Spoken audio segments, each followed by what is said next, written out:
Here's a wild tour story from Jazz Cafe in London, Some Kinda Tour. It's at my second record, my second album. The way Jazz Cafe is set up is you have the stage, you have the people, and from the stage you have a staircase that goes upstairs, and it's a balcony that goes around the edge, and that's how you have to get to your back room, to your green room. So the show was over, we were done, and we were walking up the steps. I was walking up the steps, the last show, and they were calling for an encore. I only got to the top of the steps. There was a girl at the top of the steps. She's like, "Oh my God, I love you.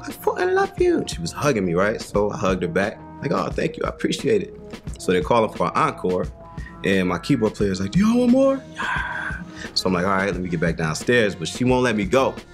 So now I'm like, okay, you have to let me go so I can go back downstairs. And I'm trying to push her off of me, but she's strong. So my manager grabs a hold of her, and he's pulling on her, and I'm pushing, and finally we get her to let go, and then she grabs onto my leg. So she's on the ground and she's holding onto my leg. My manager is pulling her, and I'm pulling away. The whole crowd is watching this whole craziness go on, right? Screaming. So I'm trying to pull from her. I'm holding on to the railing of the steps.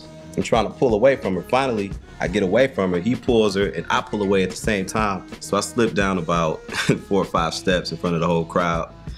This was back in the day, so thank God, you know, there was no World Star. TMZ wasn't at the show. I was good. Maybe about 500 people saw it. It didn't hurt. I caught myself. Agile. I remember talking to him about the Biggie versus Tupac thing. And it was like, yo, when we cut the record with Big, we went in there and we dropped our verses. Killed it, you know what I mean? Big took like 2 weeks before he came back with his verse. We did it, but we weren't really thinking practically in terms of like, how is this gonna affect my solo career? Is the label gonna get this? What, you know? And I was really doing well at the time. I was actually selling double platinum albums and platinum albums. Before we would do this song, "When Will You Call?" I would go, "Yeah, let me call her." And then I'd go in my pocket and get the phone out. I'm like, "Ah, yeah." And then there was a cue for the piano player to start playing the intro. And I look over, and it was the craziest look I've ever seen. It was like a "help me, I'm a little child."